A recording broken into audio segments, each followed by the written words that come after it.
की हिम्मत नहीं है तो कृपया ये कार्यक्रम ना देखें।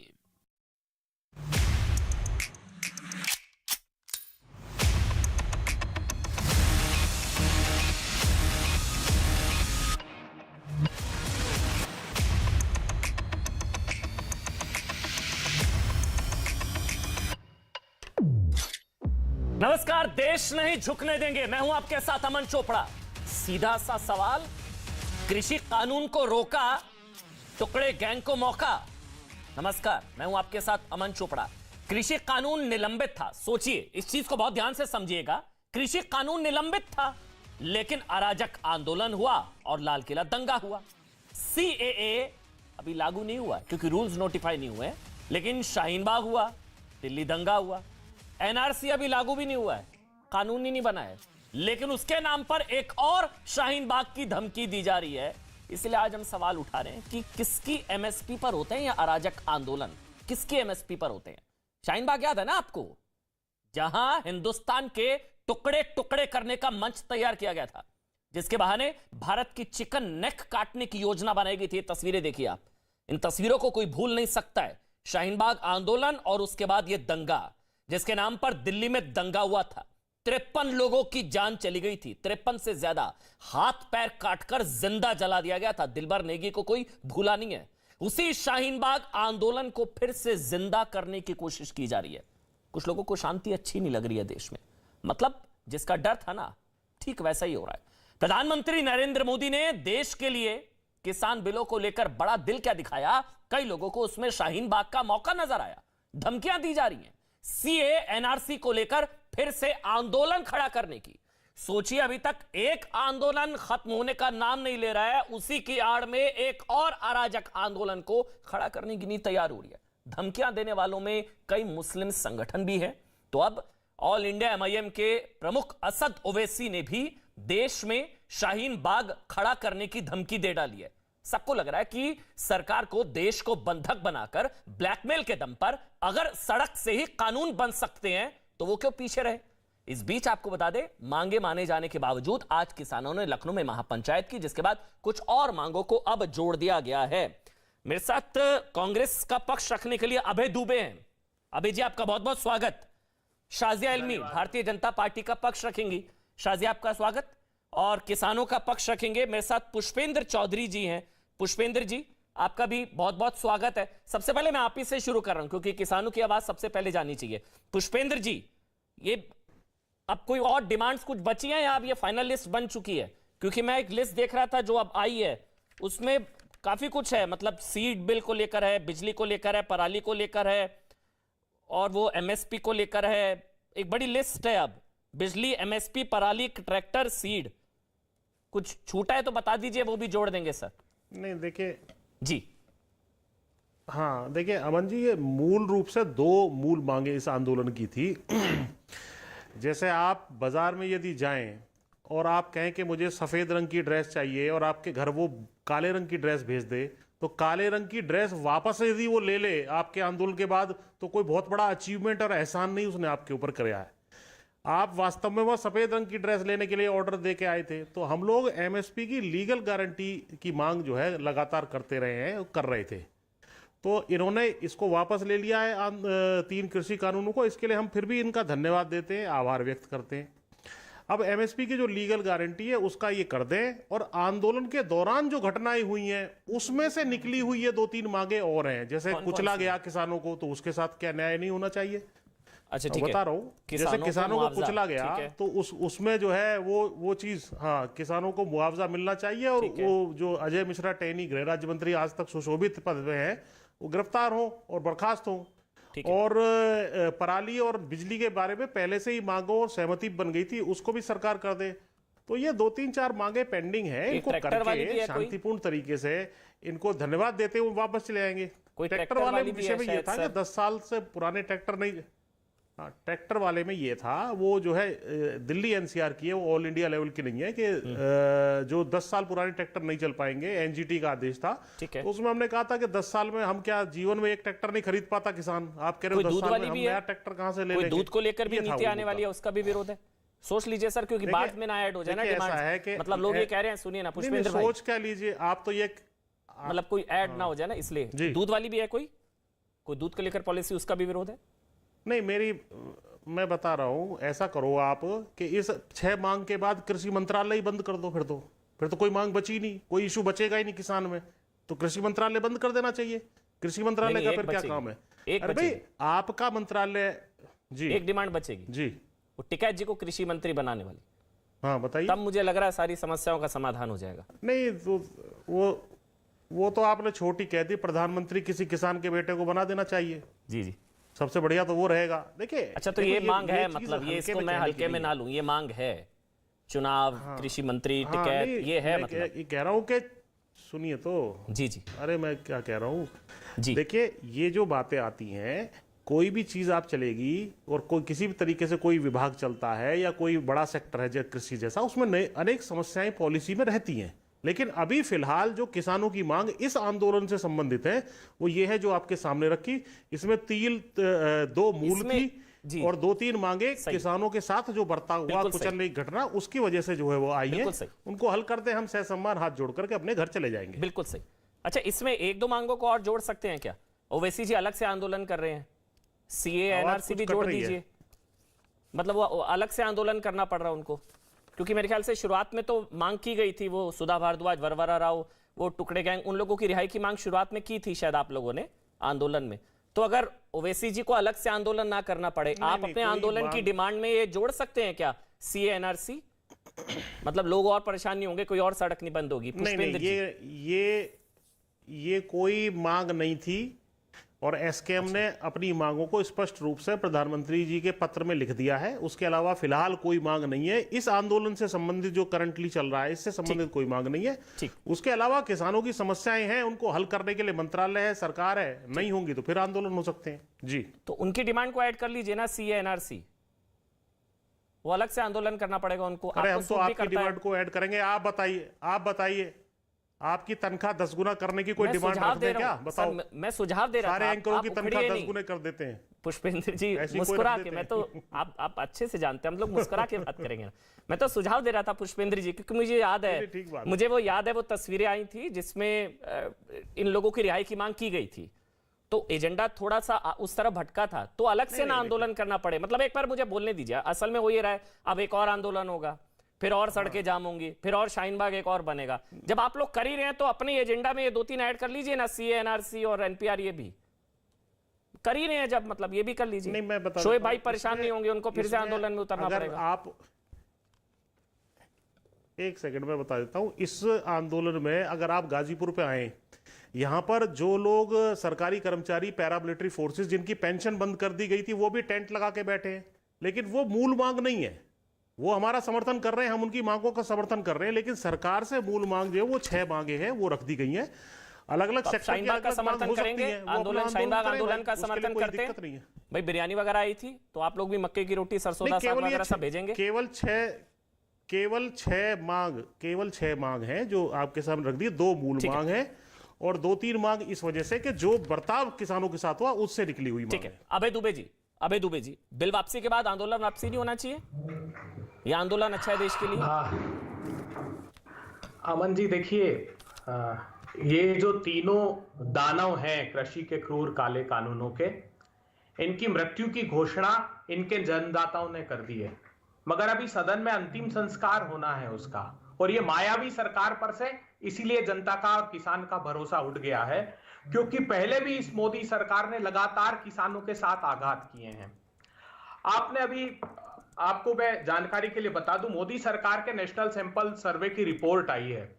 जो मोदी जी फरवरी 2016 में बरेली की रैली में भाषण दे रहे थे ना, कि किसान भाइयों 5 साल में आपकी आमदनी 2 गुना कर दूंगा। मोदी जी की सरकार ने बताया कि एक किसान की आमदनी प्रति व्यक्ति प्रतिदिन औसत 27 रुपए रह गई है और 74,000 रुपए का कर्ज उन पर हो गया। वही एनएसएसओ की रिपोर्ट बता रही है कि समर्थन मूल्य पर मोदी सरकार बिल्कुल खरीदी नहीं कर रही है। वो बता रही है कि धान सिर्फ 14.5% खरीदा गया, ज्वार सिर्फ 3.5%, रागी 0%, ऐसे 23 ही कमोडिटी का उन्होंने जारी किया और ये बताया कि बाजार मूल्य तो ठीक है, बाजार मूल्य समर्थन मूल्य से कम होता है और बाजार मूल्य से कम 57% तक फसलें 57% तक कम दाम मिल रहा है। मोदी जी, जरा भी शर्म नहीं है इन लोगों को? कितनी तपस्या की प्रधानमंत्री जी ने, बताइए मुझे आप। 700 किसानों को अपनी शहादत देनी पड़ी, बर्बरता निर्ममता से करनाल से लेकर दिल्ली तक सिर फोड़ दिया गया और इससे भी पेट नहीं भरा तो रोंद कर लखीमपुर में मार दिया। अरे प्रधानमंत्री जी, कहिए ना सारे मंत्रियों को, बच्चों को कि जहां जहां किसान मिल जाए उनको रोंद कर मार दें। फिर बार बार क्यों आप और ये भारतीय जनता पार्टी चिल्लाती जब भी मुसीबत में फंस जाती, अब देश भर में बदनामी हो रही तो ओवैसी भाईजान, ओवैसी भाईजान। इसको डाइवर्ट करिए, मुद्दे को डाइवर्ट करिए। तो बी टीम है उनकी, इसीलिए जैसा वो स्क्रिप्ट लिख कर देते हैं, प्रायोजित भाषण पढ़ते हैं। आखिरी बात, आपने 2 मुद्दे उठाए हैं इसमें कि एनआरसी और सीए का। आपने खुद ने स्वीकारा जब चुनाव लड़ना था तो आपदा में अवसर तलाशा और ऑर्डिनेंस लेकर आ गए किसानों के कानूनों के खिलाफ, मजदूरों के खिलाफ। और उस सिटीजनशिप अमेंडमेंट एक्ट जो जनवरी 2020 में बिल आ गया, जो एक्ट बन गया, उसके रूल तक नहीं फ्रेम किए। और किसने सबसे पहले आपत्ति जारी की थी जानते हैं आप? आईबी और रॉ ने। पार्लियामेंट्री स्टैंडिंग कमेटी की रिपोर्ट पढ़िए। मैं आखिरी बात कहकर समाप्त करता हूं, इनका बेनकाब हो जाएगा भारतीय जनता पार्टी का, खास करके जब मुख्यमंत्री थे नरेंद्र मोदी और अमित शाह साहब जब गृह मंत्री थे, तब की रिपोर्ट का उल्लेख है इसमें। उस कमेटी ने अहमदाबाद और राजकोट का दौरा किया। 300 हिंदू परिवार थे, उन्होंने कहा जी आप तो मेरी बात बोल रहे हैं। आखिरी बात अच्छा, आप कंप्लीट कर लीजिए, ताकि सुन लीजिए ना, एक मिनट, हाँ सुनिए। उस कमेटी की रिपोर्ट की फाइंडिंग्स पढ़ेंगे तो होश उड़ जाएंगे। उस कमेटी ने यह कहा कि साहब बरसों से जब कलेक्टर को पावर डेलीगेट कर दिए, जब भी हिंदू जो सताए हुए पाकिस्तान से थे 300 परिवार, उनको नागरिकता नहीं देंगे और राज्य सरकार ने उनका जीवन स्तर बदतर कर दिया। अमन चोपड़ा जी, और रिलीजियसली प्रोसिक्यूटेड शब्द इन्होंने एक्ट में से हटा दिया, जबकि आईटी ने कहा था कि 3000। अब अभय जी, मैंने पूरा आपको समय दिया। अभय जी, एक सवाल मैं पूछना चाह रहा था बस आपसे, क्योंकि मुझे शाजिया जी के पास जाना है। अभय जी, आपने कहा जो जन्मदाता है उसी ने इनका अंतिम संस्कार करेगा एक तरीके से, ठीक, लेकिन एनआरसी का तो अभी जन्म ही नहीं हुआ। सीए का भी आप कह सकते हैं भाई जन्म नहीं हुआ क्योंकि वो लागू ही नहीं हुआ। तो फिर इनके लिए आंदोलन का क्या मतलब है? आपके शब्दों में एनआरसी का तो जन्म नहीं हुआ ना भैया, और सीए तो अभी लागू ही नहीं हुआ। अरे ये तो मैंने कहा ना, ये तो भाईजान की शरण में चले जाते हैं जब भी फंस जाते हैं। अब देश भर में इनकी बदनामी, तो मतलब आप शाहीन बाग आंदोलन के खिलाफ की डर से ये चुनाव, सुनिए ना, ये डर के कारण जो उपचुनाव में हार की डर हुई, थोड़ा सा इन्होंने पेट्रोल डीजल में जो 24 लाख करोड़ रुपए लूट किए 7 सालों में, उसमें कुछ थोड़ी सी कमी की। अब समझ गया, ये इनका प्लान हो सकता है, मैं समझ गया अभय जी। अभय जी मैं समझ गया, इनकी बी टीम है ओवैसी है, लेकिन आप लोग तो ऐसे आंदोलनों के खिलाफ है। मतलब मेरे को ये अच्छा लग रहा है, आप कह रहे हैं कि ये इनकी बी टीम है, ओवैसी वगैरह इस तरह के जान के आप लोग खिलाफ है। अगर सीए एनआरसी वाला आंदोलन होता है तो आप उसके खिलाफ है ना? आप लोग खिलाफ हैं ऐसे आंदोलन, क्योंकि जन्म ही नहीं हुआ अभी तो एनआरसी का जन्म ही नहीं हुआ, अभी तो सीए लागू ही नहीं हुआ, है ना अभय जी? हमारी देश का अन्नदाता, भाग्य विधाता किसान, एक लक्ष्य अर्जुन की तरह मछली की आंख पर उसका है। ये जो कौरवों की सेना है, इनको परास्त करेगा और अपना हस्तिनापुर का अधिकार किसान लेकर रहेगा। प्रधानमंत्री जी, आपने आते 150 रुपए का बोनस किसानों का क्यों बंद करा दिया? देश को जवाब दो। आपने आते एक के बाद एक जमीन हड़पने के 3 अध्यादेश क्यों लेकर आए? देश को जवाब दीजिए। आपने सुप्रीम कोर्ट में क्यों कह दिया कि लागत का 50% ऊपर नहीं दूंगा? प्रधानमंत्री फसल बीमा योजना, अमन जी पूछिए इनसे, अहमदाबाद में बंद कर दी, गुजरात ने बंद कर दी उसको। सर मैं दोबारा से आपको कनेक्ट करूं, आपका ऑडियो थोड़ा ज्यादा खराब हो रहा है, माफी के साथ। अबे भाई, आपका थोड़ा ऑडियो थोड़ा एक बार दोबारा से कनेक्ट कर लीजिए, बहुत ज्यादा स्क्रीन ठीक नहीं है। मैं एक बार दोबारा से कनेक्ट करता हूं आपको। अबे भाई, आपकी बात पूरी पहुंच गई है, आप शाजिया इल्मी जी जवाब दे दीजिए। लीजिए, आप सीए वापस लीजिए भाई, आप ही लोगों ने आदतें बिगाड़ी है। मेरा सवाल सुनिए, आप ही लोगों ने आदतें बिगाड़ी है। सबसे पहले तो मैं कहूंगी सीए वापस लीजिए, वरना शाहीन बाग होगा। बहुत हमारे अभय भाई जो हैं बहुत, मेरी आवाज आ रही है आपको? जी बिल्कुल आ रही है। शाजिया, सीए वापस लीजिए, वरना आप शाहीन बाग होगा। लीजिए वापस। चाहूंगी कि अभय भाई जो हैं बहुत ही अच्छा उनका प्रदर्शन रहा और बहुत अच्छे वो कॉमेडी कर सकते हैं, और मुझे लगता है उनको सच में अपना करियर आजमाना चाहिए। तो मैं बताना चाहूंगी दर्शकों को कि 30,000 किसानों को धान की खरीदारी से फायदा हुआ है। सिर्फ मैं 2021 की बात कर रही हूँ, और धान का जो प्रोक्योरमेंट है या खरीद है वो 1,46,505 मेट्रिक टन, और पंजाब में 1,41,00,000, बल्कि माफ कीजिएगा 14 करोड़ 11 लाख टन से ज्यादा हुई है। उसके अलावा मैं आपको बता दूं पैडी प्रोक्योरमेंट के बारे में बहुत सारे मेरे पास आंकड़े हैं, तो जो कुछ भी वो फिगर्स दे रहे थे, उनके जो आंकड़े थे, ये आंकड़े बिल बनाने से पहले देखे नहीं थे क्या, जो बिल वापस लेना पड़ा? खारिज करना चाहूंगी। ये आंकड़े बिल बनाने से पहले नहीं देखे थे जो बिल वापस लेना पड़ा? कितने फायदे हुए शाजिया, हैं? 1031 ये आंकड़े बिल बनाने से पहले नहीं देखे थे क्या जो बिल वापस लेना पड़ा? किसानों को फायदा हुआ जी। ये आंकड़े बिल बनाने से पहले नहीं देखे थे? होमवर्क नहीं किया था?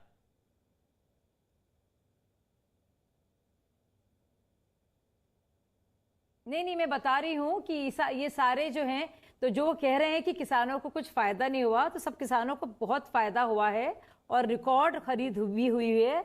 तो जो बातें कह रहे थे किसानों को जो नुकसान हुआ है, ये सब ऐसा कुछ भी नहीं हुआ। मैं भाई साहब से पूछना चाह रही हूं कि चलिए ये तो साफ जाहिर हो गया कि शाहीन बाग बनने का, क्योंकि ओवैसी जी ने कहा है और ओवैसी जी भी वही वोट बैंक चाह रहे हैं जो वोट बैंक की इनको तलाश है, तो जाहिर है वहां पे कंपटीशन है। तो अखिलेश जी का जिन्ना प्रेम जाग जाता है, ओवैसी जी को सीएए एनआरसी याद आता है, प्रियंका जी अब 40 मेरा सवाल सुनेंगे आप शाजिया? मैं आपसे सवाल पूछना चाहता हूँ शाजिया, मेरी आवाज आप तक पहुंच रही है? मैं तब पूछूंगा, मेरी आवाज आप तक पहुंच रही है? जी पहुंच रही है, बिल्कुल पहुंच रही है। शाजिया, आपने कहा कि जो प्रधानमंत्री ने देश के कहा कि वो कानून समझा नहीं पाए इसलिए वापस लिया। इनका आरोप है कि सीए भी ढंग से ये लोग नहीं समझ पाए, सीए भी नहीं समझ पाए। आदतें तो आपने बिगाड़ी ना। अब वापस लीजिए वरना शाहीन बाग होगा। अब आप समझ रही है मेरा सवाल? इस पर बोलिए, वापस लीजिए सीए वरना शाहीन बाग होगा, इस पर बोलिए। मुझे देखिए, जितनी भी धमकी दे दें और धमकी देते रहें, चाहे ओवैसी हो चाहे जो भी लोग हों, ये सारे के सारे वादे महात्मा गांधी जी से लेकर मौलाना आजाद साहब से लेकर अशोक गहलोत जी की सरकार ने, मनमोहन सिंह जी की सरकार ने लिए हैं। और अगर उनको करना है तो कीजिए, अगर आपका काम आंदोलन खेलना है तो खेलिए। मतलब हंसी आ रही वापस नहीं होगा ना पुष्पेंद्र जी की बात, तो क्या भरोसा नहीं रहा है? कुछ पता नहीं, कल को उठे, कल को आप लोग कहें सीए भी वापस हो गया, कुछ भरोसा नहीं। मतलब नहीं शाजिया, सीए वापस नहीं होगा ना? एक बार थोड़ा एश्योर कर दीजिए, मुझे अच्छा लगेगा। आपके पास नहीं है जी शाजिया, कुछ करने को नहीं है, कुछ शाजिया को नहीं है। शाजिया, एक बार थोड़ा ना डंके की चोट पर एक बार बोल दीजिए, जितने भी मेरे दर्शक इस वक्त देख रहे हैं उनके लिए, कि हाँ, मैं शाजिया इल्मी राष्ट्रीय प्रवक्ता यह आश्वासन देती हूं कि सीए वापस नहीं होगा। भैया एक बार बोल दीजिए, मुझे अच्छा लगेगा। सीए वापस नहीं होगा, एक बार बोल दीजिए। मैं आप जी, चाहे कुछ भी हो जाए, सीए वापस नहीं होगा। 370 तो नहीं बहाल होगा हो सकता है। और ये एक प्रॉमिस, ये एक जी, क्योंकि बाकायदा ये एक कानून के तहत, नहीं, आप लोग यही बातें कृषि कानून को लेकर भी कहते थे ना। पूरी पार्लियामेंट थी, ये कोविड के दौरान ना हुआ। और सुनिए, और इसमें तो किसी भारतीय का कोई ताल्लुक भी नहीं है। यहाँ पे तो बाकायदा भारत के किसान यही बातें आप कृषि कानून को लेकर भी कहते थे। आप थोड़े सवाल आपसे तल्ख हो रहे हैं। सुनिए, आप लोग इतने कॉन्फिडेंस से कृषि कानून को लेकर भी कहते थे। अमन जी, मैं कह रही हूँ नहीं वापस होंगे कृषि कानून, नहीं वापस होंगे। कैसे भरोसा करें भाई? ये लोग सड़कों पर उतरेंगे, दंगा होगा, सब कुछ होगा, इनको कन्विंस नहीं हो पाएंगे, फिर वापस हो जाएगा। कमेटी बनी थी, वो भी कहा था बाद में लागू करेंगे, क्योंकि इसको लेकर, पर आप देखिए कितना विकराल रूप इसने लिया है। और मैं एक और चीज अमन जी आपसे कहना चाहूंगी, ये जो सीए का कानून है, तो ये तो किसी भारतीय नागरिक पर, मुसलमानों की बात की जा रही है, इस पर असर भी नहीं पड़ रहा है। ये तो आप लोग समझना ही नहीं चाह रहे। ये चीज तो लोग हैं, जैसे कृषि कानून नहीं समझ आ रहा था उनको, वैसे सीए भी उनको समझ नहीं आ रहा है। अब नहीं समझ आ रहा है तो फिर वापस ले लीजिए ना भाई। जैसे कृषि कानून नहीं समझ आ रहा था ना उनको, उनके फायदे का है, वैसे ही सीए उनको समझ नहीं आ रहा कि भारतीयों से कोई लेना देना ही नहीं है। अब उनको वो भी नहीं समझ आ रहा है, तो फिर क्या करें? फिर वो देखिए, शोएब जमाई तैयार बैठे हैं शाहीन बाग में जाने के लिए, वो मीडिया कोऑर्डिनेटर थे, तैयार बैठे हैं वो। अब उनको लग रहा है कि उनकी भी दुकान खुलने वाली है भाई, क्योंकि ये हो सकता है तो वो भी हो सकता है। वो जाएं, वो बैठे। मुझे लगता है प्रधानमंत्री जी ने सोच समझकर इस रिट्रीट को किया है, इस फैसले को लिया है जो किसानों को लेकर है, वो 3 कानूनों का जो की बात है। और मुझे लगता है और वो फायदा जो किसानों को मिल सकता था वो नहीं मिल रहा है, बल्कि इस पर एक मजाक भी शुरू हो रहा था कि जो असली किसान हैं वो शायद ना आंदोलन करें क्योंकि उनको जो फायदा मिल रहा था वो नहीं मिल पाया। ऐसी वाली लेकिन बात आप नहीं है देखिए शाजिया अमन जी, जी, ये ना बहुत गंभीरता से ना एक अंदर एक बहुत विकराल रूप वहां पे ले लिया ये था। जो और आप देखिए जिस तरह के एक मिनट आ रहा हूं, अबे दुबे जी आ रहा हूं, मैं ना बहुत गंभीरता से बात करता हूं। इशू आप देखिए जो ब्रीफिंग्स हुई हैं। नहीं शाजिया जी, ये जो आपने कहा ना हंसी मजाक में, बहुत गंभीरता के साथ मैंने 10 बार कहा है कि ये असली किसानों की गलती थी। 86% किसानों की गलती थी, वो सड़कों पर नहीं उतरे, ये उनकी गलती थी। अब क्या है कि कोई बिल आता है ना तो उसके समर्थन में सड़कों पर उतरना पड़ेगा कि वापस ना हो जाए। अबे दुबे जी आप बोलिए, जो उसके बाद मैं सुबुही और शोएब जमाई आपके पास आऊंगा, एक एक करके बोलते हैं, एक एक करके। अब पहले अबे दुबे बोलेंगे। रूप ले लिया था बिल्कुल अबे दुबे, अमन जी देखिए देश को अबे दुबे, देश को अंधेरे में रखा गया। अटल बिहारी वाजपेयी जी के समय से रिफॉर्म्स स्टार्ट हुए थे 2003 से। 4 कमेटियां बनी, चारों ने कहा कि चूंकि एग्रीकल्चर स्टेट सब्जेक्ट है इसलिए स्टेट इसको इंप्लीमेंट करे। और ये मेरे पास लोकसभा का जवाब है, ये लोकसभा का जवाब है मेरे पास मोदी जी का। ये जवाब दिया है उन्होंने 13/11/2019 को, 13/11/2019 को ये जवाब दिया है कि सारे के सारे ये जो प्रोविजंस हैं क्योंकि उनके साथ ये परेशानी implemented है। हो रहे हैं। अमन जी मैं ऐसे नहीं बात कर पाऊंगा, मुझे कुछ शाजिया जी वो स्काइप पर है, गहलोत जी का बयान है शाजिया जी वो स्काइप पर है, ऑडियो नहीं आ पाएगा उनका, एक एक करके बोलेंगे। शोएब भी वेट कर रहे हैं क्योंकि वो स्काइप पर है, अब अमन ठीक है ना, वो 1 मिनट में कंप्लीट कर रहे हैं। अबे अमन जी ये सारे के सारे प्रोविजन लागू हैं, सिर्फ ये नहीं लागू था जो एसेंशियल कमोडिटी एक्ट में 2 सेक्शन में 1A ऐड कर दिया, जिसमें मुट्ठी भर पूंजीपतियों को असीमित मात्रा में संग्रहण की अनुमति दे दी। खुद CACP ने यह आरोप लगाया मोदी जी पर कि आपने जो दाल का स्कैम किया था 2,30,000 करोड़ रुपए का, वो फिर दोहराया जाएगा। ऐसे समय दाल बाजार में उतार रहे हैं आप, संग्रहित करके। ये व्यापारी जब किसानों की फसलें आने वाली होती है और प्राइसेस क्रैश हो जाती, मैं चुनौती देता हूं बाकी सारे के सारे प्रोविजन इस एक्ट के, चाहे वो इस्टेब्लिशमेंट ऑफ प्राइवेट मार्केट हो, चाहे वो कॉन्ट्रैक्ट फार्मिंग हो, चाहे प्रोविजन ऑफ ई ट्रेडिंग हो, चाहे सिंगल पॉइंट लेवी मार्केट हो, यूनिफाइड सिंगल ट्रेडिंग लाइसेंस, सारे प्रोविजन मोदी जी ने देश की आंखों में धूल झोंकी। और अब ये बात समझ में आ गई कि 5 पूंजीपतियों की अपेक्षा किसान जो है वो इन परिस्थिति में शोएब के पास जा रहा हूँ, ठीक है, अब हो गया। अब मुझे शोएब के पास जाना है, शोएब जमाई और सुबही खान के पास जाना है। शोएब, दुकान खुलने वाली है?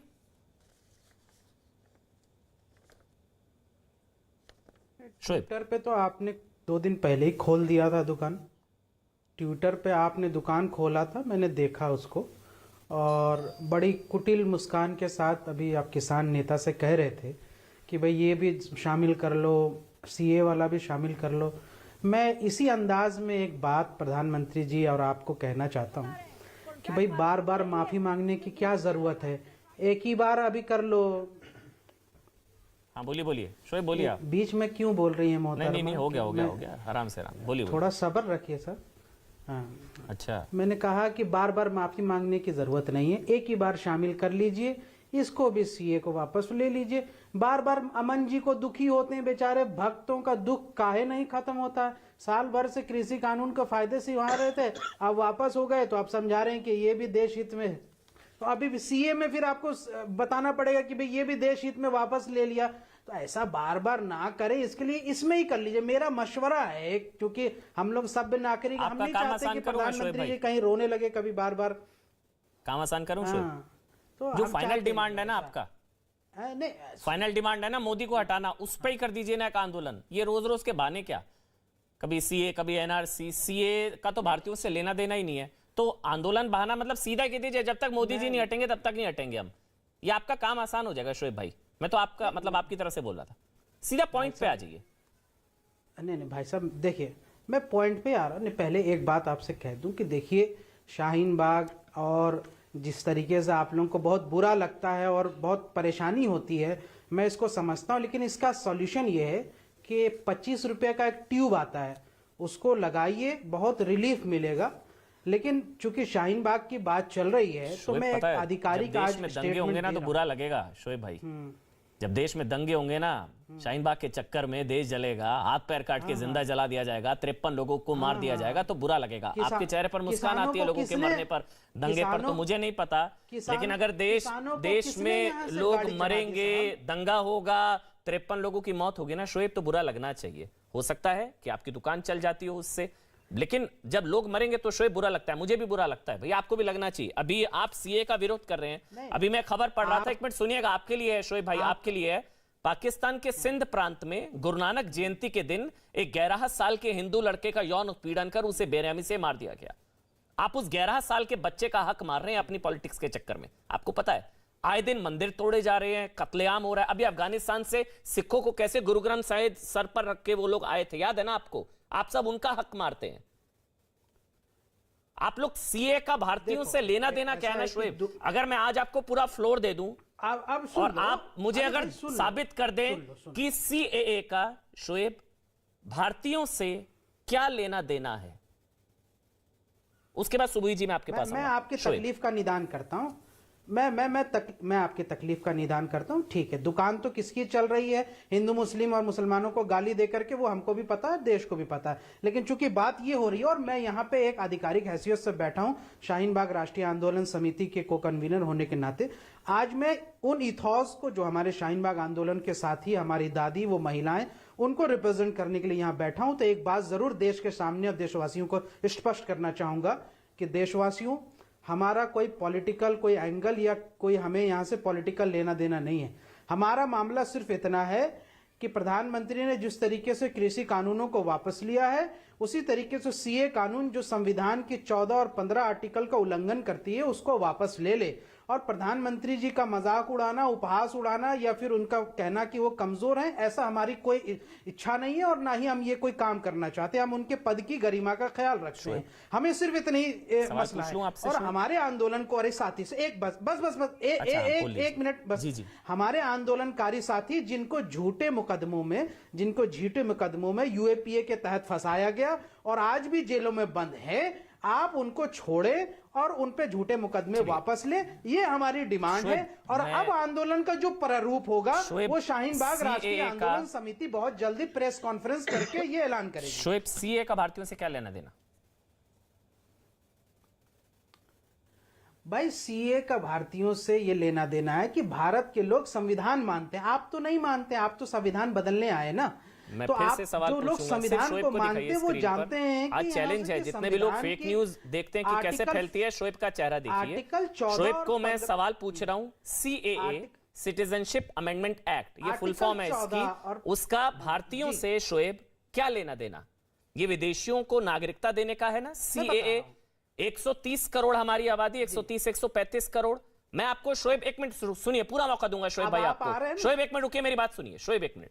130 135 करोड़ में से अगर किसी एक की भी नागरिकता खतरे में आती हो सीए की वजह से, सीएए सिटीजनशिप अमेंडमेंट एक्ट, इसका भारतीयों से, आपसे, भारतीय मुसलमानों से, हमारे भाइयों से क्या लेना देना है? अगर आप ये आज मुझे प्रूफ कर दें। अमन भाई, आंदोलन के दौरान कई बार हम लोग चर्चा की और टेक्निकल एस्पेक्ट पे भी बात की। अब मैं आज फिर से नहीं भागिएगा नहीं शोएब भाई, क्योंकि आप बहुत जानकार आदमी हैं, बहुत ही आप जानकार आदमी है ना। अभी एक सेकंड में अभी पता लगेगा। मैं इसी पे सीएए का भारतीयों से क्या लेना देना है? भारतीयों से यह लेना देना है कि जो आसाम में अभी जो एनआरसी हुई, उस एनआरसी में जो लिस्ट से बाहर निकल गए जो नॉन मुस्लिम थे, उनको तो सीए के माध्यम से सिटीजनशिप वापस मिल जाएगा। तो लेकिन जो नागरिकता खतरे में आई, उनके लिए कोई रास्ता नहीं है। नहीं शोएब एक मिनट समझते हैं इसको। आसाम के नागरिकों की नागरिकता खतरे में आ गई। नहीं कोई किसी की नागरिकता नहीं शोएब। सीएए विदेशी नागरिकों को नागरिकता देने का प्रावधान है, उसका इंडियन से कोई लेना देना नहीं। और एनआरसी भारतीयों का, उसमें कोई धर्म नहीं देखा जाता, वो भारतीय नेशनल रजिस्टर फॉर सिटीजन, नहीं वो भारतीयता देखी जाती है। खैर सुबुई खान, मौका देंगे तो समझाने दीजिए। उसमें बड़े पैमाने पर हिंदू भी हैं शोएब, आप जानते हैं एनआरसी की लिस्ट में बड़े पैमाने पर हिंदू भी हैं उसमें, मुझे पता है। फिर उसी पर आ रहा हूं। सीए का लेना देना ही नहीं है कुछ इंडियन से भाई, भारतीयों से। अरे भाई सुन लीजिए ना, चलिए, बोलिए, बोलिए, जो बोलिए। आसाम के लोग हैं, जो अखमिया लोग हैं, जी। वो नहीं चाहते कि किसी बांग्लादेशी मुसलमान या बांग्लादेशी हिंदू को आप नागरिकता दें, लेकिन आप बांग्लादेशी हिंदू को नागरिकता देने पे क्यों तुले हैं? आसाम खान। के हिंदू या मुसलमान कोई नहीं चाहता बांग्लादेशी नागरिकों को, अभी तो लेकिन NRC का प्रधानमंत्री जी जन्म ही नहीं हुआ अभी। बांग्लादेशी नागरिकों को यहाँ से बुलाने पे तुले हैं। अरे आप क्यों बुलाना चाहते हैं बांग्लादेशी लोगों को? क्या हुआ, मैं आपको आसाम के समझाऊं? लोग इसका पूरा चलिए, अब विरोध आप कर रहे हैं। अब आप शांत होंगे तो मैं आसाम आपको के बोलूंगा। हिंदू विरोध कर रहा है। बोलूं मैं अभी, आसाम अब बोलूं मैं गण परिषद आपको, के लोग विरोध कर बांग्लादेश रहे में हैं। भी हिंदुओं के और साथ आसाम क्या में जो हुआ है बीजेपी आपको की पता है? सहयोगी पार्टी अभी आप है, मेरे वो से विरोध पूछ कर रहे रही हैं है। कि बांग्लादेशी वो विरोध कर रही है। हिंदुओं को नागरिकता क्यों दी जाए? बांग्लादेश में हिंदुओं के साथ क्या हुआ है? मारा गया है, काटा गया है, बहन बेटियों के साथ बलात्कार हुआ है, घरों में घुस घुस कर मारा गया है, दुर्गा पंडालों के अंदर तोड़फोड़ हुई है, इसलिए उनको जरूरी है बांग्लादेशी हिंदुओं को नागरिकता देना। अब सुबई खान आप बोलिए, मुझे अभय दुबे के पास भी जाना है, पुष्पेंद्र जी के पास भी जाना है, बस अब हो गया, हो गया, हो गया, हो गया। सुबई खान जी आप बोलिए, अब आप सुबई, अब आप बोलिए, सुबई अब आप बोलिए, किसी के बीच में कोई नहीं बोलेगा, सिर्फ सुबई बोलेंगे, उसके बाद अभय दुबे, पुष्पेंद्र और शाजिया आ रहा हूं। सुबई खान। अमन, मैं राष्ट्र जागरण अभियान नाम से भारत प्रवास पर हूं और इस वक्त पंजाब में ही हूं। देखिए, यहाँ की परिस्थितियां ऐसी हैं कि तनाव खत्म होना बहुत जरूरी था, संवाद स्थापित होना बहुत जरूरी था, क्योंकि आंदोलन की आड़ में पंजाब को देश विरोधी मानसिकताओं ने भी हाईजैक कर लिया था और यहाँ पे सिक्योरिटी थ्रेट्स बहुत ज्यादा हैं। अमन, देखिए, अगर हम इतिहास याद करें तो चौरी चौरा कांड के बाद महात्मा गांधी जी ने भी आंदोलन वापस लिया था। तो अगर एक बड़े गुड के लिए, एक बड़े अच्छे के लिए, समाज के हित के लिए, राष्ट्रीय सुरक्षा के हित के लिए अगर 4 कदम पीछे भी लेने पड़ते हैं तो वो मैं हमारे प्रधानमंत्री जी का बड़प्पन मानूंगी। मैं उनके इस डिसीजन का स्वागत करती हूँ, लेकिन मैं इसमें ये ऐड करना चाहूंगी कि सरकार समाज की अनुचर होती है। हम लोग भी सोचते हैं कि हमने वोट दे दिया, हमारा काम हो गया, अब सब कुछ वो अकेले करेंगे। देखिए, वो भी एक इंसान है, 135 करोड़ लोगों का बोझ वो अपने ऊपर लेकर चल रहे हैं। मतलब पूरा इलेक्शन ही हर जगह सिर्फ मोदी जी के नाम पर जीता गया था। मैं कहती हूँ कि हमारे प्राइम मिनिस्टर को माफी नहीं मांगनी चाहिए थी। भारतीय जनता पार्टी के जितने भी किसान मोर्चा के जितने भी नेता हैं या किसान मोर्चा के जितने भी लोग लीड कर रहे हैं, उनको माफी मांगनी चाहिए थी कि जब ये कानून ठीक था या इसमें बातें जो थी वो किसानों के समर्थन में थी, तो वो क्यों नहीं संवाद स्थापित कर पाए।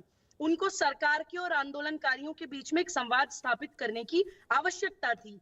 जो भी जेन्युइन मांगे भी थी किसानों की, जेन्युइन बड़प्पन का मतलब समझते हैं, इनकी आदतें बिगड़ गई हैं, इनको तो लग रहा है कोई दबा रहा है तो दबा दो। बड़प्पन का मतलब समझ रहे हैं लोग, ये लोग तो कह रहे हैं अब फिर शाहीन बाग में बैठेंगे ये लोग। एग्जैक्टली अमन, देखिए इसका एक आफ्टर इफेक्ट तो होना ही है, प्रधानमंत्री के सलाहकार समिति में होना चाहिए। ठीक है, एक मिनट, शोएब एक मिनट बोलने देते हैं, वो आपके बीच में नहीं बोली थी, बीच में मत बोलिए। हाँ, वो नहीं बोली थी शोएब आपके बीच में, ठीक है ना, एक एक अमन देखिए, हर चीज के 2 पहलू होते हैं। इसका नुकसान भी होगा कि जितनी भी ये आंदोलन की आड़ में काम करने वाली देश विरोधी शक्तियां हैं, ये अभी उछलेंगी बंदरों की तरह। इनको लगेगा कि हम कुछ भी करके वापस कर सकते हैं। लेकिन मैं समाज को बोलती हूँ कि अब समाज के जागृत होने का समय है कि अगर सीएनआरसी के विरोध में भीड़ दिखती है सड़कों पर, तो सीएनआरसी के समर्थन में भीड़ क्यों नहीं दिखती है? अगर किसान आंदोलन, किसान कानून के विरोध में भीड़ जमा हो सकती है, मतलब आप ये कह रही है इनके बैठने से पहले समर्थन वाले बैठ जाएं सड़कों पर जाकर? अब यही चलेगा क्या लोकतंत्र में? भाई, भीड़ तंत्र थोड़ी ना चलेगा, सड़क से कानून बनेगा क्या? ये तो बड़ा ही कानून नहीं सुबह, ये देखिए कितनी खतरनाक चीज है, दिखानी पड़ती है। क्या आप, अब मैं पहले पुष्पेंद्र, फिर अभय दुबे जी और शाजिया मैं आपके पास आऊंगा, पहले पुष्पेंद्र जी बोलेंगे। पुष्पेंद्र जी, आपका तो समर्थन होगा इन लोगों को, क्योंकि इन्होंने आपका समर्थन किया था, तो आप इनका समर्थन करेंगे, बनता भी है। पुष्पेंद्र जी देखिए, हाँ मैं बोल लूँ, देखिए, किसान अपनी मांगों को लेकर के आंदोलन कर रहे थे। आंदोलन करना वैधानिक है, संविधान के अंतर्गत है, लोकतंत्र का हिस्सा है। राम मंदिर आंदोलन के माध्यम से ये खुद ताकत में आए हैं, खुद पावर में पहुंचे हैं, तो ये कह दें या तो कि वे आंदोलन ही बैन करते हैं। केवल 5 साल में एक बार चुनाव होगा, उसके बाद चाहे गृह राज्य मंत्री आपको कुचले, चाहे मारे, चाहे कूटे, कोई नीतियां हम बनाए, 5 साल बाद हमसे बात करना, ये ऐसे लोकतंत्र नहीं चलता है। जिस भी सेक्शन को, जिस भी वर्ग को अपने कष्ट हैं, वो अपनी मांगों को लेकर के आंदोलन कर सकते हैं, करें, इसमें हमें क्या आपत्ति है? शांतिपूर्ण आंदोलन यदि कोई कर रहा है अपनी मांगों लेकर, करें। बाबा रामदेव के साथ क्या हुआ था रामलीला मैदान में, भूल गए? नहीं, याद है ना वहां क्या हुआ था? उनके साथ जो हुआ था, जो परिणाम उनको मिला, तो वहां तो कुछ नहीं, वहां क्या हुआ था, आज क्या हो रहा है? आज तो सब सामने है सबके। आज तो इतनी आजादी है पुष्पेंद्र जी आप लोगों को, अरे आज तो जहां जाए वहां जम सकते हैं आप लोग। आजादी इतनी है कि कुचल दिया जाता है, गृह मंत्री कुचल देता है जाकर के, तो ये ठीक नहीं है। अच्छा, दूसरा एक मुद्दा जो आप माहौल बनाना चाह रहे हैं कि ये आंदोलन हो गया, वो आंदोलन हो गया, सारी मांगे एक साथ कर दो। क्या आपसे सुबह को आपकी पत्नी ये कहती है कि शाम तक का खाना एक साथ खा लो या 10-20 साल का खाना एक साथ खा लो? ये अच्छा, सारी मैं जवाब दे समस्याएं सकता आज ही हूं? हल कर दो। मैं सरकार जवाब दे एक बार सकता चुनी हूं? जाएगी, उसके बाद खत्म। मैं बीच में मैं नहीं- कह रहा हूँ, नहीं सुन, पूरी अच्छा, बात बीच कर में लीजिए। नहीं बोलना है, ठीक है। नहीं, पूरी बात में कर जी, लेता जी, हूँ। तो बिल्कुल, जी, एक दिन ही सारे कपड़े पहन लेंगे पूरी जिंदगी में जितने आएंगे, एक दिन ही सारी समस्याएं हल हो जाएंगी, एक आंदोलन से सब कुछ हो जाएगा?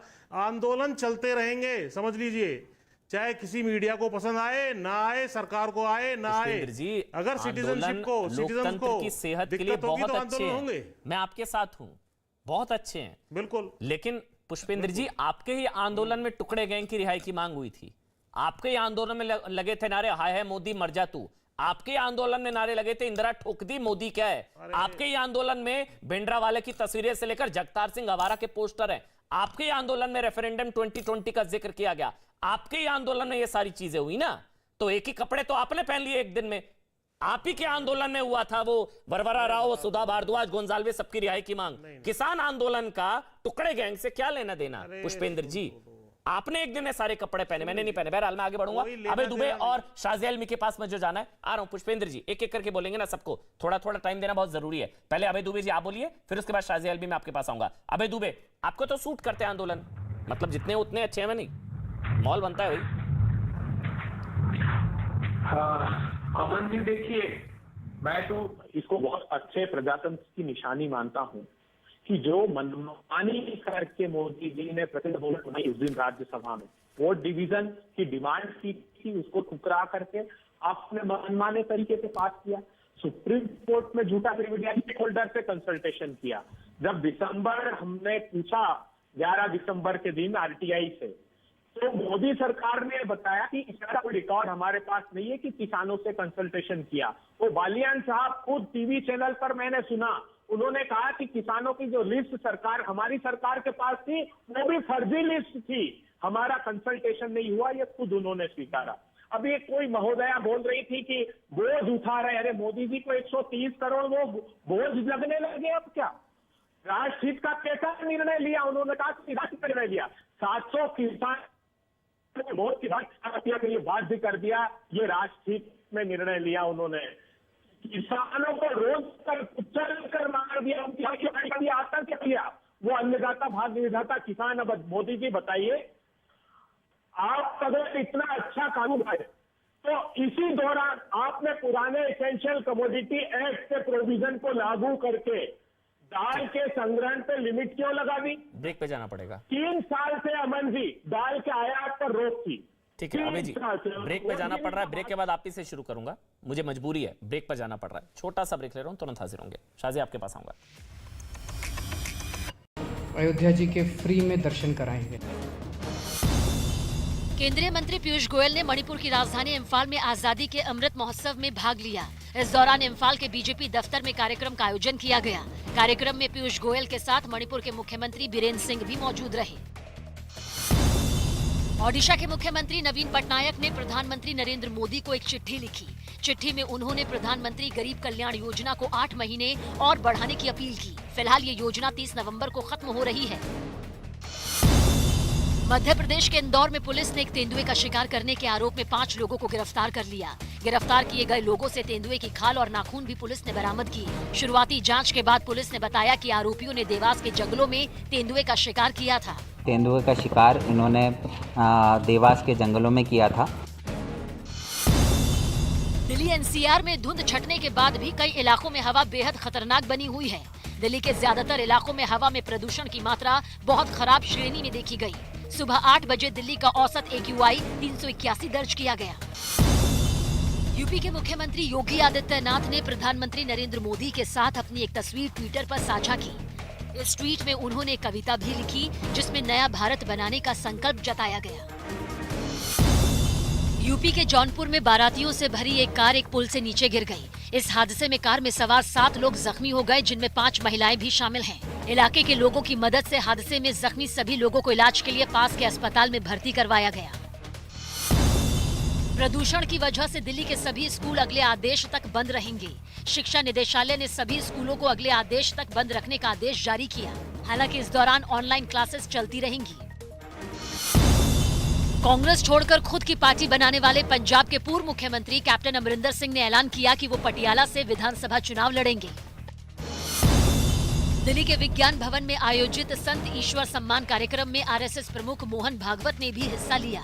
इस दौरान उन्होंने जय श्री राम के नारे पर भी अपने विचार रखे। अभी जय श्री राम हम कहते हैं बड़े जोर से, कहना भी चाहिए, कोई बुरी बात नहीं, लेकिन श्री राम जैसा होना भी चाहिए ना।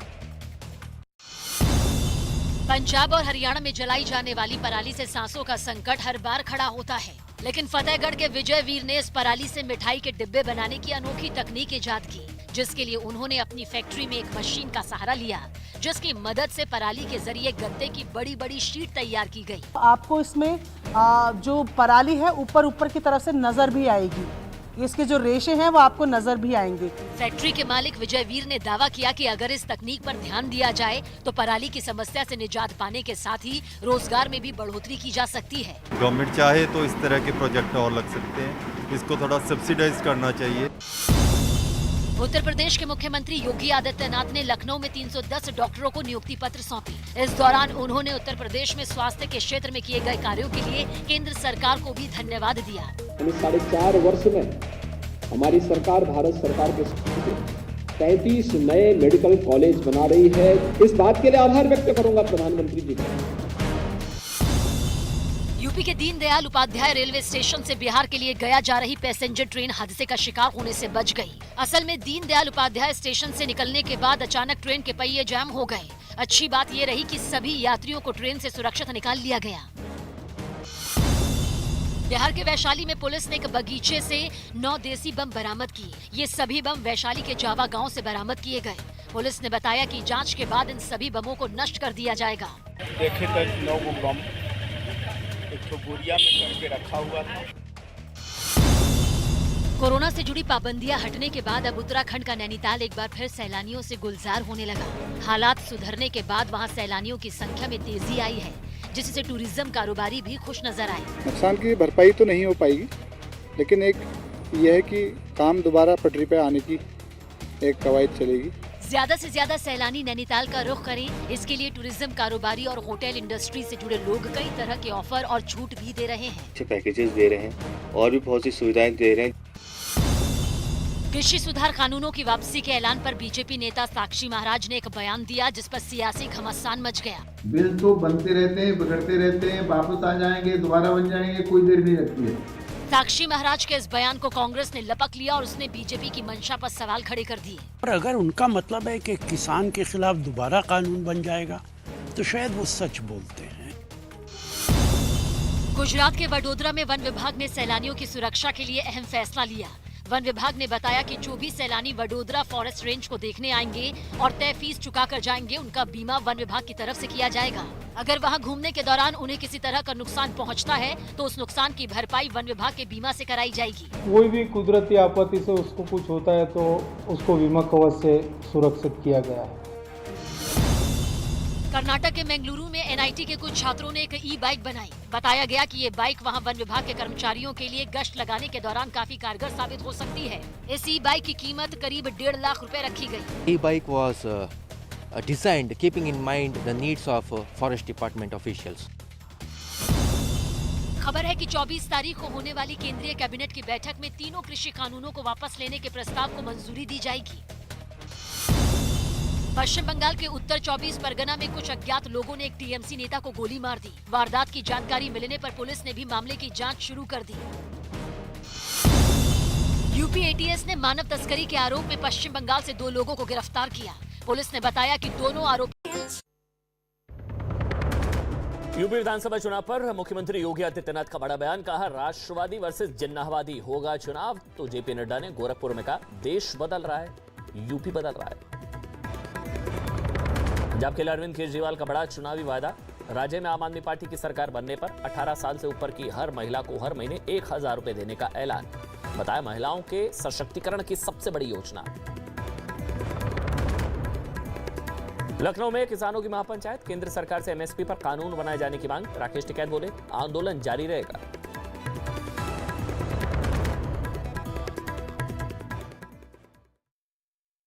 आयोजन किया गया। कार्यक्रम में पीयूष गोयल के साथ मणिपुर के मुख्यमंत्री बीरेन सिंह भी मौजूद रहे। ओडिशा के मुख्यमंत्री नवीन पटनायक ने प्रधानमंत्री नरेंद्र मोदी को एक चिट्ठी लिखी। चिट्ठी में उन्होंने प्रधानमंत्री गरीब कल्याण योजना को 8 महीने और बढ़ाने की अपील की। फिलहाल ये योजना 30 नवंबर को खत्म हो रही है। मध्य प्रदेश के इंदौर में पुलिस ने एक तेंदुए का शिकार करने के आरोप में 5 लोगों को गिरफ्तार कर लिया। गिरफ्तार किए गए लोगों से तेंदुए की खाल और नाखून भी पुलिस ने बरामद की। शुरुआती जांच के बाद पुलिस ने बताया कि आरोपियों ने देवास के जंगलों में तेंदुए का शिकार किया था। तेंदुए का शिकार इन्होंने देवास के जंगलों में किया था। दिल्ली एनसीआर में धुंध छटने के बाद भी कई इलाकों में हवा बेहद खतरनाक बनी हुई है। दिल्ली के ज्यादातर इलाकों में हवा में प्रदूषण की मात्रा बहुत खराब श्रेणी में देखी गई। सुबह 8 बजे दिल्ली का औसत AQI 381 दर्ज किया गया। यूपी के मुख्यमंत्री योगी आदित्यनाथ ने प्रधानमंत्री नरेंद्र मोदी के साथ अपनी एक तस्वीर ट्विटर पर साझा की। इस ट्वीट में उन्होंने एक कविता भी लिखी जिसमें नया भारत बनाने का संकल्प जताया गया। यूपी के जौनपुर में बारातियों से भरी एक कार एक पुल से नीचे गिर गई। इस हादसे में कार में सवार 7 लोग जख्मी हो गए, जिनमें 5 महिलाएं भी शामिल हैं। इलाके के लोगों की मदद से हादसे में जख्मी सभी लोगों को इलाज के लिए पास के अस्पताल में भर्ती करवाया गया। प्रदूषण की वजह से दिल्ली के सभी स्कूल अगले आदेश तक बंद रहेंगे। शिक्षा निदेशालय ने सभी स्कूलों को अगले आदेश तक बंद रखने का आदेश जारी किया। हालांकि इस दौरान ऑनलाइन क्लासेस चलती रहेंगी। कांग्रेस छोड़कर खुद की पार्टी बनाने वाले पंजाब के पूर्व मुख्यमंत्री कैप्टन अमरिंदर सिंह ने ऐलान किया कि वो पटियाला से विधानसभा चुनाव लड़ेंगे। दिल्ली के विज्ञान भवन में आयोजित संत ईश्वर सम्मान कार्यक्रम में RSS प्रमुख मोहन भागवत ने भी हिस्सा लिया। इस दौरान उन्होंने जय श्री राम के नारे पर भी अपने विचार रखे। अभी जय श्री राम हम कहते हैं बड़े जोर से, कहना भी चाहिए, कोई बुरी बात नहीं, लेकिन श्री राम जैसा होना भी चाहिए ना। पंजाब और हरियाणा में जलाई जाने वाली पराली से सांसों का संकट हर बार खड़ा होता है, लेकिन फतेहगढ़ के विजय वीर ने इस पराली से मिठाई के डिब्बे बनाने की अनोखी तकनीक इजाद की, जिसके लिए उन्होंने अपनी फैक्ट्री में एक मशीन का सहारा लिया, जिसकी मदद से पराली के जरिए गत्ते की बड़ी बड़ी शीट तैयार की गई। आपको इसमें जो पराली है ऊपर की तरफ से नजर भी आएगी। इसके जो रेशे हैं वो आपको नजर भी आएंगे। फैक्ट्री के मालिक विजय वीर ने दावा किया कि अगर इस तकनीक पर ध्यान दिया जाए तो पराली की समस्या से निजात पाने के साथ ही रोजगार में भी बढ़ोतरी की जा सकती है। गवर्नमेंट चाहे तो इस तरह के प्रोजेक्ट और लग सकते हैं, इसको थोड़ा सब्सिडाइज करना चाहिए। उत्तर प्रदेश के मुख्यमंत्री योगी आदित्यनाथ ने लखनऊ में 310 डॉक्टरों को नियुक्ति पत्र सौंपी। इस दौरान उन्होंने उत्तर प्रदेश में स्वास्थ्य के क्षेत्र में किए गए कार्यों के लिए केंद्र सरकार को भी धन्यवाद दिया। 4.5 वर्ष में हमारी सरकार, भारत सरकार के 33 नए मेडिकल कॉलेज बना रही है। इस बात के लिए आभार व्यक्त करूंगा प्रधानमंत्री जी का। यूपी के दीनदयाल उपाध्याय रेलवे स्टेशन से बिहार के लिए गया जा रही पैसेंजर ट्रेन हादसे का शिकार होने से बच गई। असल में दीनदयाल उपाध्याय स्टेशन से निकलने के बाद अचानक ट्रेन के पहिए जाम हो गए। अच्छी बात ये रही कि सभी यात्रियों को ट्रेन से सुरक्षित निकाल लिया गया। बिहार के वैशाली में पुलिस ने एक बगीचे से 9 देसी बम बरामद किए। ये सभी बम वैशाली के जावा गांव से बरामद किए गए। पुलिस ने बताया कि जांच के बाद इन सभी बमों को नष्ट कर दिया जाएगा। देखे तो 9 बम एक बोरिया में करके रखा हुआ था। कोरोना से जुड़ी पाबंदियां हटने के बाद अब उत्तराखंड का नैनीताल एक बार फिर सैलानियों से गुलजार होने लगा। हालात सुधरने के बाद वहां सैलानियों की संख्या में तेजी आई है, जिससे टूरिज्म कारोबारी भी खुश नजर आए। नुकसान की भरपाई तो नहीं हो पाएगी, लेकिन एक यह है कि काम दोबारा पटरी पे आने की एक कवायद चलेगी। ज्यादा से ज्यादा सैलानी नैनीताल का रुख करें, इसके लिए टूरिज्म कारोबारी और होटल इंडस्ट्री से जुड़े लोग कई तरह के ऑफर और छूट भी दे रहे हैं। अच्छे पैकेजेस दे रहे हैं और भी बहुत सी सुविधाएं दे रहे हैं। कृषि सुधार कानूनों की वापसी के ऐलान पर बीजेपी नेता साक्षी महाराज ने एक बयान दिया, जिस पर सियासी घमासान मच गया। बिल तो बनते रहते हैं, बिगड़ते रहते हैं, वापस आ जाएंगे, दोबारा बन जाएंगे, कोई देर नहीं लगती है। साक्षी महाराज के इस बयान को कांग्रेस ने लपक लिया और उसने बीजेपी की मंशा पर सवाल खड़े कर दिए। और अगर उनका मतलब है कि किसान के खिलाफ दोबारा कानून बन जाएगा, तो शायद वो सच बोलते हैं। गुजरात के वडोदरा में वन विभाग ने सैलानियों की सुरक्षा के लिए अहम फैसला लिया। वन विभाग ने बताया कि जो भी सैलानी वडोदरा फॉरेस्ट रेंज को देखने आएंगे और तय फीस चुका कर जाएंगे, उनका बीमा वन विभाग की तरफ से किया जाएगा।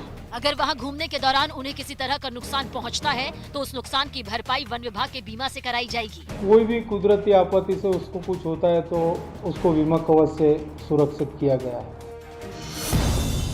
कर्नाटक के बेंगलुरु में एनआईटी के कुछ छात्रों ने एक ई बाइक बनाई। बताया गया कि ये बाइक वहां वन विभाग के कर्मचारियों के लिए गश्त लगाने के दौरान काफी कारगर साबित हो सकती है। इस ई बाइक की कीमत करीब 1.5 लाख रुपए रखी गई। E-bike was designed keeping in mind the needs of forest department officials.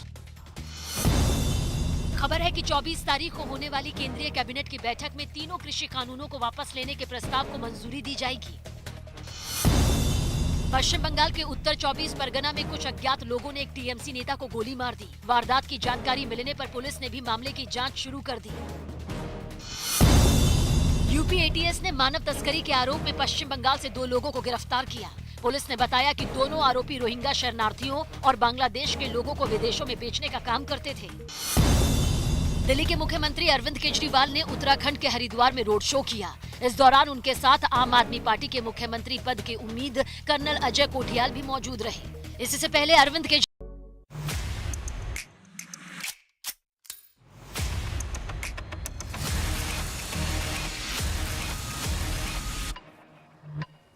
तो कृषि कानून रोका, टुकड़े गैंग को मौका, क्योंकि अब शाहीन बाग आंदोलन खड़ा करने की तैयारी की जा रही है। ओवैसी साहब धमकी दे रहे हैं, इसी पर हम बात करें। अभी दुबे आप कंप्लीट कर लीजिए अपनी बात को कि कांग्रेस पार्टी मतलब शाहीन बाग आंदोलन के साथ होगी ना, कल को होता है तो आप कंप्लीट कर लीजिए, उसके बाद शाजिया मैं आपके पास आऊंगा। अमन जी देखिए, अमन जी देश को जानना चाहिए, प्रधानमंत्री जी का भाषण उन्होंने दिया था कि इस बार किसान भाइयों ने दाल का उत्पादन बहुत अच्छा किया है।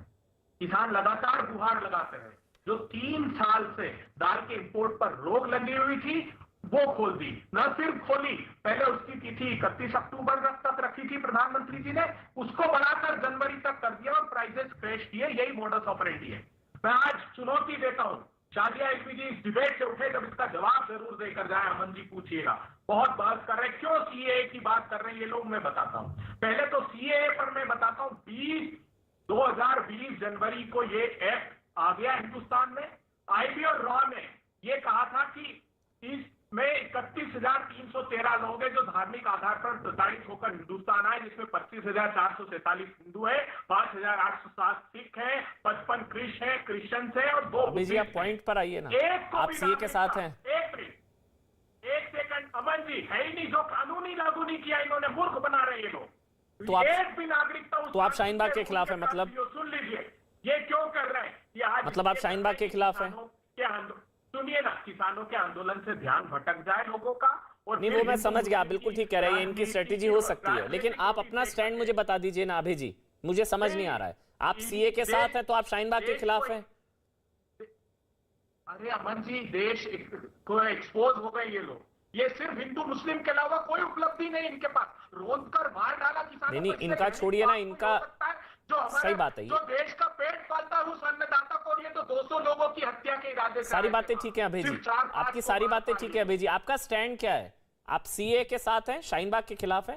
क्योंकि शोएब जमाई आपको सुन रहे हैं, मतलब कोई एक बड़ा पक्ष आपको सुन रहा है कि आप शाहीन बाग के खिलाफ है, मतलब आप सीए के साथ हैं और आप इंतजार कर रहे हैं बेसब्री से कि कब रूल्स नोटिफाई हो सीए के, है ना अभय जी? हम देश के साथ हैं। ये लोग देश को सिर्फ धर्म के आधार पर जाति, सीए देश के साथ है, देश के खिलाफ है, बांट रहे हैं इसलिए क्योंकि उपलब्धि नहीं है।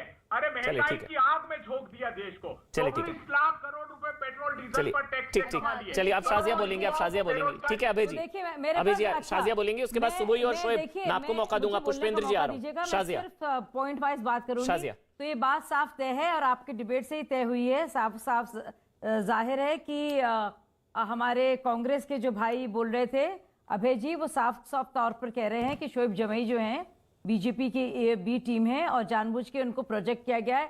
तो शोएब जी मुबारक, आप हमारे टीम के साथ आ गए हैं, ये इल्जाम लगा है आपके ऊपर बहुत बड़ा, की बात कर रहे तो बहुत बहुत मुबारक और खुश आमदीद शोएब जी को कहा गया है ना अभी भी अभय जी की तरफ से कि हम लोग जो हैं जानबूझ के सीए को आग दे रहे हैं ओवैसी के जरिए, अभी भी कहा है ना अभय जी ने। तो मैं शोएब को कह रही हूँ कि खुश आमदीद, अगर ये तो सही बात है तो चलिए अच्छी बात है। दूसरी बात, एक आदत है अभय जी की कि बहुत तकनीकी एक आंदोलन खत्म नहीं हो रहा, आपसे दूसरा खड़ा होने जा रहा है। आपसे उम्मीद थी कि एक आंदोलन खत्म होगा, यहाँ आपके रहते हुए दूसरा आंदोलन आने वाला है। बहुत सारी मुझे बात खत्म करने दीजिए, मैं पॉइंट वाइज बोलूंगी, उसके बाद जिसको जो बोलना है बोले। तो कॉन्ट्रैक्ट फार्मिंग जो थी ऑलरेडी थी अभय जी, आप प्लीज किसी तरह से अपने ये शब्दों के और जार्गन के इस मकड़ जाल में ना फंसाएं लोगों को।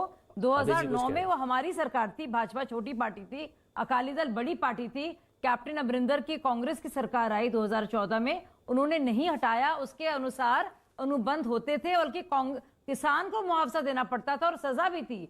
ये हमारे जिसको आप काले कानून कह रहे थे उसके जरिए तो उसके तहत तो किसानों को पूरा करने दीजिए उनको। ना तो कोई देना पड़ रहा था, कोई सजा उसको मिलती, ना उसको कोई फाइन देना पड़ता। तो मैं बता दूं कॉन्ट्रैक्ट फार्मिंग ऑलरेडी थी और बहुत सालों से थी। तो आपकी वो जो जानकारी है गलत है।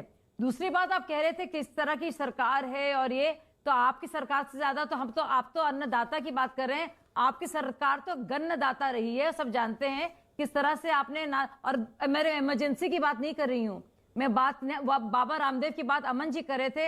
अन्ना हजारे आंदोलन याद है आपको? मैं तब अदना सी सिपाही थी, अन्ना हजारे आंदोलन बड़ा भी नहीं हुआ था। कितनी बार आपने सड़कों पे आकर क्या कुछ किया है, आपकी पुलिस ने जो आपके तहत थी, मारा है, पीटा है, बूढ़े से अन्ना हजारे जी को जो 80 साल से भी ऊपर के थे उनको जेल में बंद किया है। हमारे जैसे लोगों को कितना सड़कों पे घसीटा है। आपको याद है निर्भया आंदोलन में क्या किया? एक्सपायर्ड टीयर गैस शेल्स आपने किए हैं। तो जो आपने किया वो रास्ता ठीक होता है क्या? बिल वापस ले लेना। उन्होंने जो किया इसलिए वो सत्ता में नहीं है ना। जो आपने किया वो सही किया। तो ज्यादा तो अब सड़क से कानून बनेगा ना भाई। और तीसरी बात में जो मैं कहना चाहती हूं, सीए प्रो सीए वालों को सड़कों पर उतरना पड़ेगा ना। उन्होंने जो किया, आपने क्या किया? बिल वापस ले लिया तो लीजिए फिर सीए, वरना शाहीनबाग होगा। हटाइए 370 वरना कश्मीर में होगा।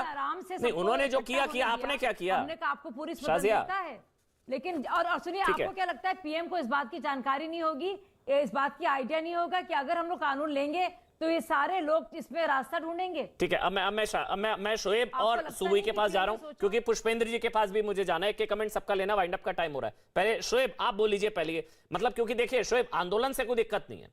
दिक्कत यह कि कल को आंदोलन होता है तो फिर क्या आप गारंटी लेंगे कि भाई फिर से दंगा नहीं होगा?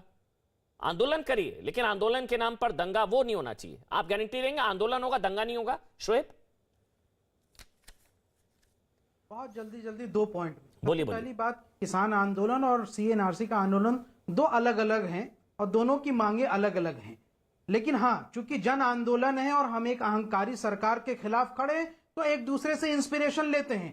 किसान आंदोलन के तमाम साथियों और उनके संगठनों को बधाई कि उन्होंने सरकार को झुकाया और सरकार को उनकी बात माननी पड़ी। हम भी आपसे इंस्पिरेशन होकर के एक शांतिपूर्ण आंदोलन आगे भी चलाएंगे और मुझे उम्मीद है कि सरकार बिल को वापस लेगी और ऐसी अपेक्षा करते हैं हम प्रधानमंत्री जी से। वो बहुत सद्बुद्धि वाले हैं और बहुत कुछ समझते हैं, बड़े वरिष्ठ नेता हैं देश के।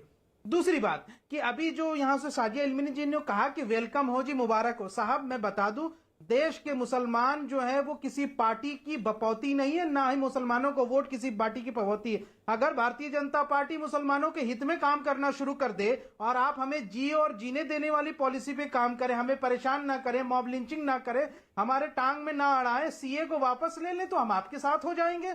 हम किसी की पार्टी के बपौती थोड़ी हैं, इसलिए आप वो मत कहिए कि आ जाओ, वेलकम हो जाओ। चलिए सुबह अब आप बोलिए, क्योंकि मुझे पुष्पेंद्र जी का भी कमेंट लेना है। सुबह अब आप बोल लीजिए जी। सुबह अमन, देखिए अब मुझे लगता है कि अब राजनीतिक छीछा लेदर करने का समय नहीं है। देखिए, अगर सिर्फ सेना और सरकार देश को हर परेशानी से बचा पाती तो अफगानिस्तान का वो हाल नहीं होता जो आज हुआ है। इजराइल सारी ताकतों से लड़ पाता है अपनी समाज की ताकत के कारण। वियतनाम, चीन और अमेरिका जैसे देशों से जीतता है अपने समाज की ताकत के कारण। देखिए, हमारा नेशनल कैरेक्टर भी डिस्टर्ब हो गया है अमन।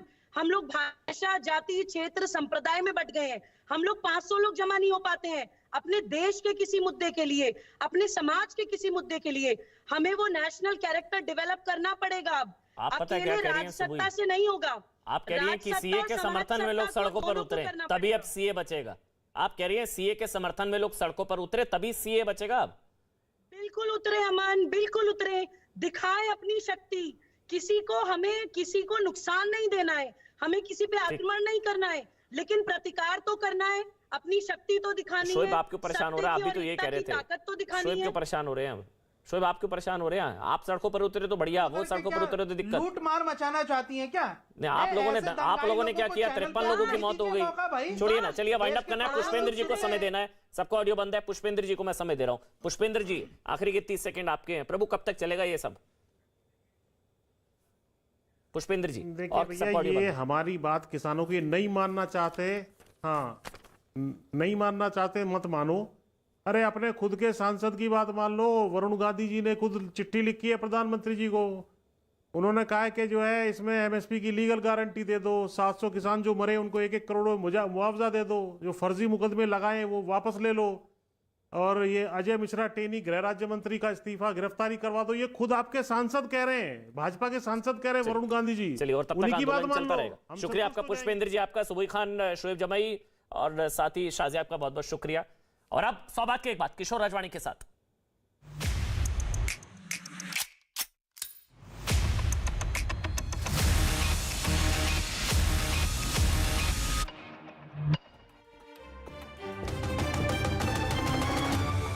नमस्ते, मैं हूं किशोर रजवाणी।